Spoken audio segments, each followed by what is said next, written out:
Everyone.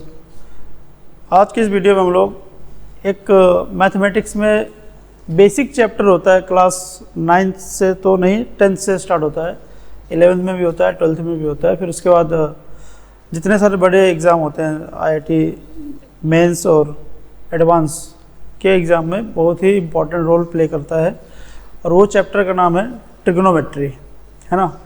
तो ये जो ट्रिग्नोमेट्री का वीडियो लेक्चर सीरीज होगी, तो इसमें क्या होगा कि बेसिक से स्टैंडर्ड पूरा, मतलब बेसिक से स्टार्ट कर रहे हैं हम लोग, और पूरा जो एडवांस लेवल तक है ट्रिग्नोमेट्री का पोर्शन वो हम कवर करेंगे। तो इसके बहुत सारे एक सीरीज़ टाइप की चलेगी, बहुत सारे वीडियोज़ इसमें होंगे।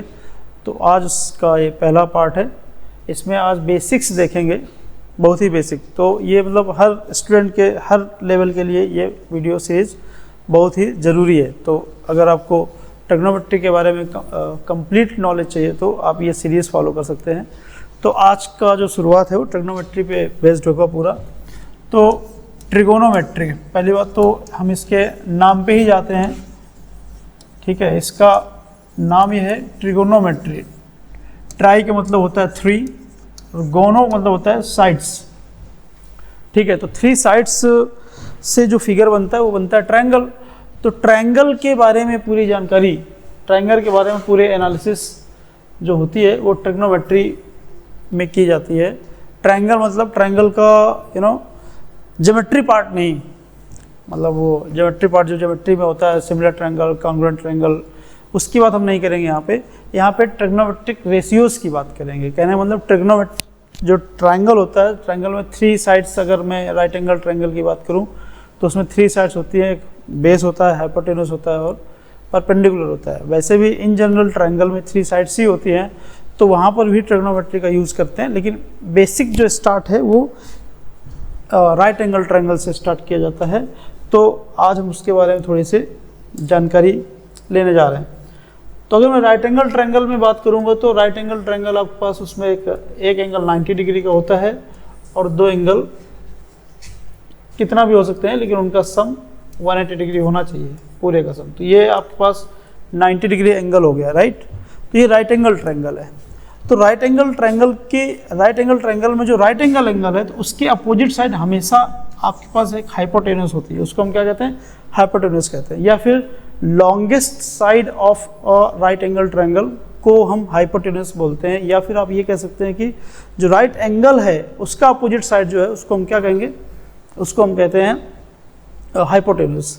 अब इसके बाद 2 साइड्स बचती है, एक साइड आपके पास ये है और एक साइड आपके पास ये है। तो इसमें से किसी को एक को बेस बोलना पड़ेगा, एक को आपको परपेंडिकुलर बोलना पड़ता है। जनरली हम लोग क्या करते हैं, जनरली हम लोग इसको बेस बोल देते हैं, इसको हम कह देते हैं ये बेस है और इसको हम कह देते हैं परपेंडिकुलर। ये हमारा जनरल परसेप्शन है, ठीक है। इसको हम परपेंडिकुलर बोल देते हैं, ठीक है। लेकिन ये सच्चाई नहीं है कि आप हमेशा इसे ही बेस बोलें, this is not the reality, और हमेशा इसे ही परपेंडिकुलर बोलें, this is not the reality. Basically base और परपेंडिकुलर बताने के लिए आपको इस ट्रायंगल के अंदर राइट एंगल के अलावा एक एंगल को स्पेसिफाई करना पड़ेगा, क्योंकि जो बेस और परपेंडिकुलर होते हैं वो एक एंगल के रिस्पेक्ट में होते हैं। जैसे फॉर एग्जांपल हम इसको बेस बोल देते हैं, इसको परपेंडिकुलर बोल देते हैं, तो ये इस एंगल के रिस्पेक्ट में है, परपेंडिकुलर और बेस। अगर ये एंगल चेंज होगा तो बेस और परपेंडिकुलर का जो नॉमिनेशन है वो चेंज हो जाएगा। अगर मैंने ये वाला एंगल कंसीडर किया, एंगल सी, तो एंगल सी के रिस्पेक्ट में ये वाली साइड परपेंडिकुलर है, एंगल सी की अपोजिट साइड हमेशा क्या होती है, परपेंडिकुलर होगी, और जो बची हुई साइड उसको क्या कह देंगे, बेस कह देंगे। अगर आपने इस एंगल को चेंज कर दिया, फॉर एग्जांपल आपने एंगल सी की जगह पे एंगल ए ले लिया, तो एंगल ए की जो अपोजिट साइड है that is BC, that will become the perpendicular, और जो रिमेनिंग साइड होगी वो क्या बन जाएगी, आपके पास बेस बन जाएगा। तो ये है बेस और परपेंडिकुलर बताने का तरीका, है ना। जनरली हम लोग ये बोल देते हैं कि बेस मतलब हिंदी में अगर बोलोगे तो आधार होता है, तो आधार का मतलब जैसे तो नीचे ही होगा वो, ठीक है। तो ये लॉजिक नहीं है। लॉजिक यहाँ पे ये है कि अगर आपको बेस और परपेंडिकुलर बताना है तो आपको कोई ना कोई एंगल स्पेसिफाई करना पड़ेगा, ठीक है। तो आई होप एंड बिलीव कि आपको बेस और परपेंडिकुलर को आइडेंटिफाई करना आ गया, ठीक है। और हाइपोटेन्यूस तो ऑलरेडी क्लियर होता है कि जो राइट एंगल होता है उसकी अपोजिट साइड को हाइपोटेन्यूस बोलते हैं। तो आपके पास यहाँ पे 3 साइड मिल गई, तीन साइड क्या मिली, एक साइड आपके पास मिल गई हाइपोटेन्यूज दैट इज h, दूसरी साइड मिल गई आपके पास परपेंडिकुलर, और तीसरी साइड आपके पास मिल गई बेस। ठीक है, तो इनमें एक आप सब लोगों ने पढ़ रखा होगा, क्लास 6 से 8 से बताया जाता है, एक रिलेशन होता है जिसको फेमस रिलेशन पाइथागोरस थ्योरम, वो क्या होती है, square of hypotenuse is the sum of square of base and perpendicular, you no,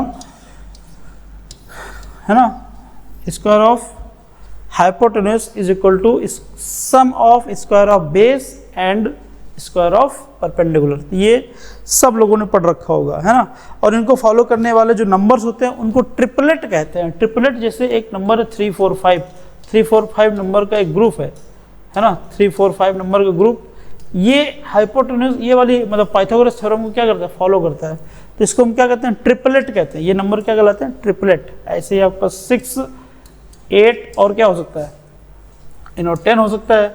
ऐसे आपके पास 5 12 और 13 हो सकता है।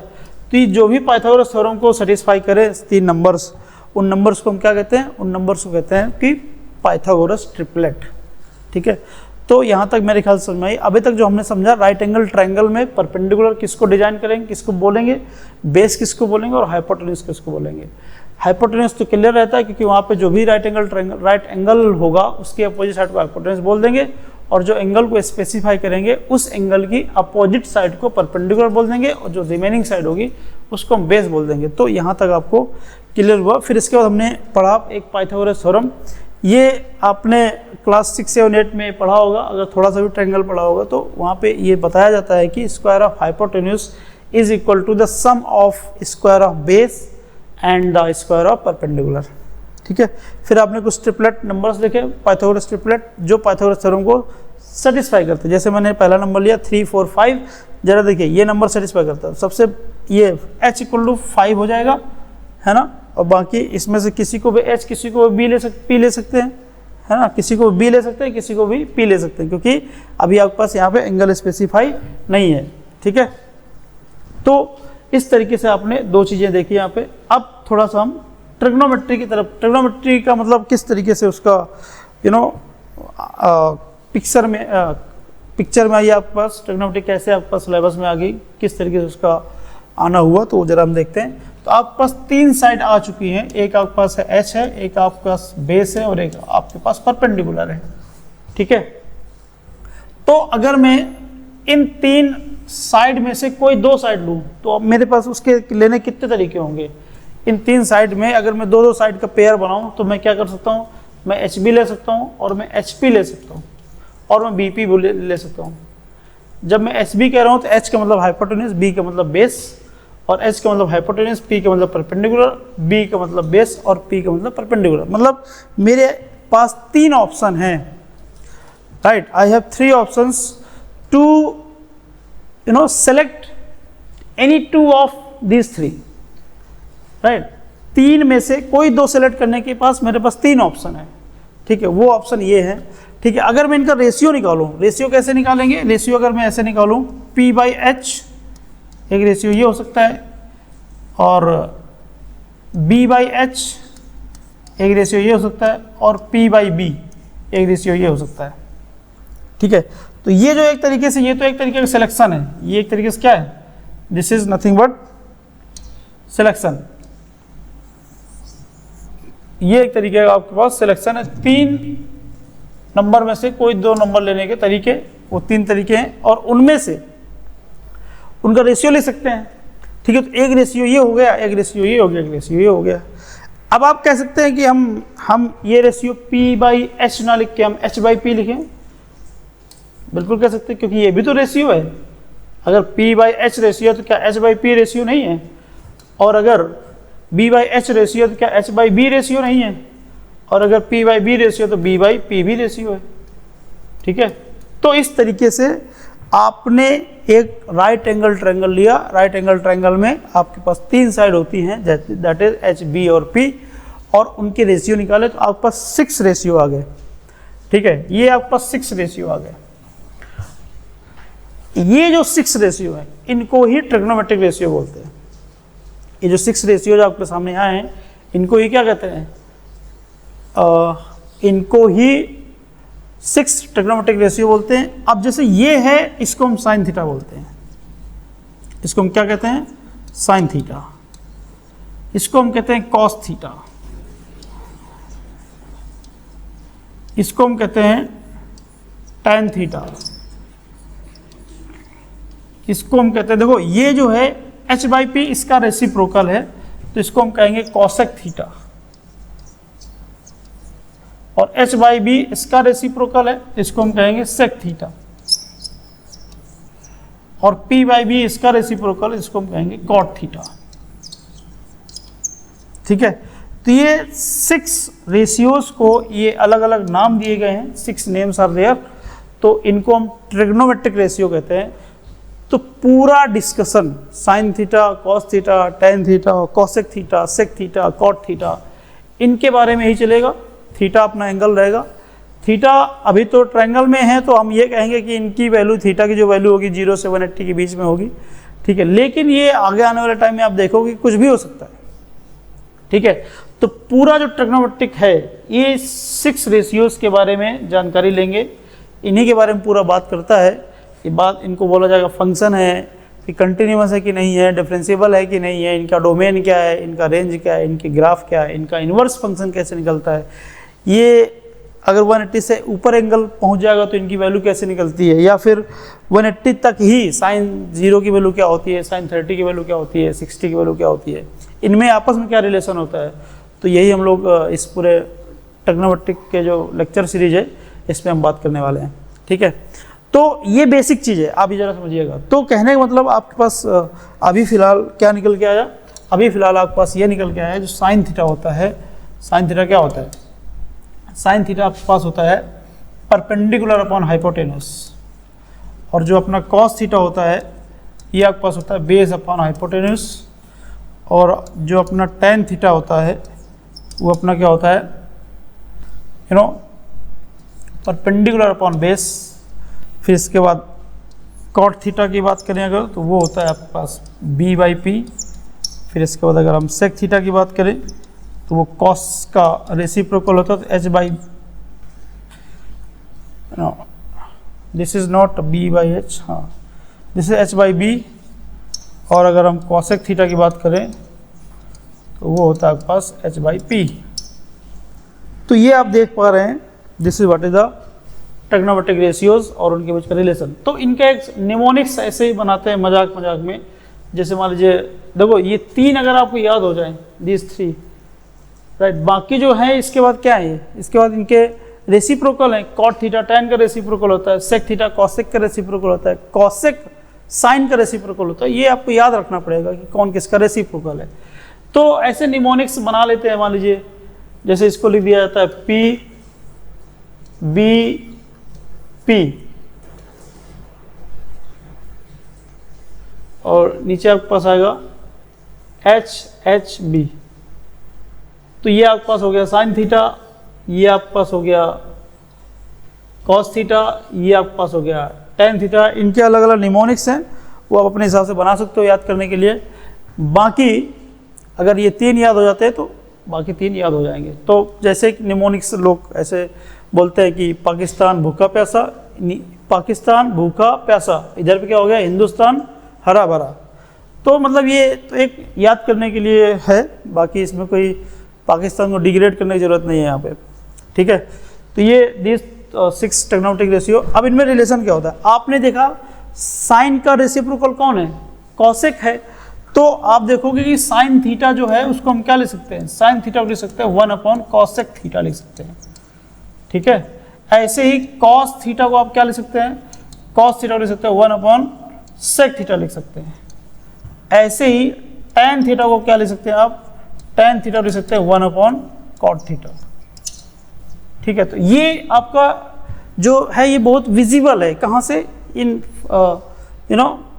ये आपको जो भी फार्मूला लिखे हुए हैं इनसे बड़ा विजिबल हो रहा है कि साइन थीटा 1/कॉसेक थीटा होता है, कॉस थीटा जो होता है 1/सेक थीटा होता है, टैन थीटा जो होता है 1/कॉट थीटा होता है। तो इस तरीके से आप ये रिलेशन डेवलप होना शुरू हो गए आपके पास कि ट्रिग्नोमेट्रिक रेशियोज की जो रिलेशन क्या होता है। अब इसका रिलेशन और कैसे हो सकता है, इसको ऐसे भी लिखा जा सकता है, this is to write sine theta into cosec theta is equal to 1, है ना।